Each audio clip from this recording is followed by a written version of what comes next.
বাতিল যদি বাতিলের পাশে থাকতে পারে, বাতিল যদি সাহসের সাথে বাতিলের কথা বলতে পারে, অথচ তাদের সাথে আল্লাহর নুসরত নাই, আপনি হকের সৈনিক হয়ে হকের পক্ষে থাকতে পারবেন না? হকের সৈনিক হয়ে হকের জন্য বাঁচতে, প্রয়োজনে হকের জন্য মরতে পারবেন না? আল্লাহর সঙ্গে বায়াতবদ্ধ হবেন, আল্লাহ তোমার দ্বীনের জন্য রক্ত দেওয়া লাগলে সবার আগে আমি রক্ত দেব। কথা এখানেই শেষ না, এগুলো কাপুরুষের মতো কথাবার্তা। কথার দুটো পার্টি থাকা লাগবে। আল্লাহ তোমার দ্বীনের জন্য রক্ত দেওয়া লাগলে হাসি মুখে আমি রক্ত দেব, তোমার দ্বীনের জন্য রক্ত নেওয়া লাগলে সবার আগে প্রয়োজন রক্ত নেব।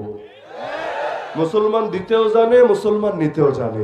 আল্লাহ কোরআন দুটো গুণই বলেছেন, ইউকাতিলুনা ফি সাবিলিল্লাহ ফায়াকতুলুনা ওয়া ইউকতালুন। কোরআনের কথা বলতে ভয় কি আছে? এখন খালি বলে দিতে জানি, দিতে জানি। আরে মুসলমান দিতেও জানে, মুসলমান নিতেও জানে। মুসলমানের তয়েফও আছে, মুসলমানের বদরও আছে। তয়েফে গিয়ে মাইর খেয়ে রক্তাক্ত হওয়ার ইতিহাসও আছে, আর বদরে গিয়ে মাইর দিয়ে কুফরের মেরুদণ্ড ভেঙে দেওয়ার ঐতিহ্য আছে। তো দ্বীনের জন্য বেলাল হতে রাজি থাকবেন, দ্বীনের জন্য খালেদ বিন ওয়ালিদ হতে রাজি থাকবেন।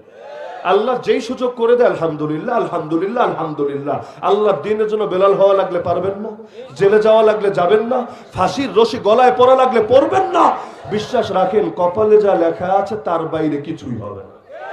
কপালে যদি কোনো বুলেটের গায়ে যদি আমার নাম লেখা না থাকে, গোটা দুনিয়া সব বুলেট যদি আমার বুকে ছুঁড়ে মারে, একটা বুলেটও আমার প্রাণ হরণ করতে পারবে না।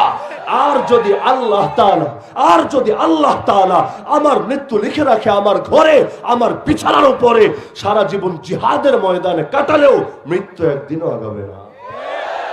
লেখা যখন চূড়ান্তই, শিয়ালের মতো কুত্তার মতো বেঁচে থাকার দরকার কি? কপালের লেখা যখন চূড়ান্ত, বাঁচলে প্রয়োজনে একদিন বাঁচবো, সিংহের মতো বীরত্ব নিয়ে বাঁচবো।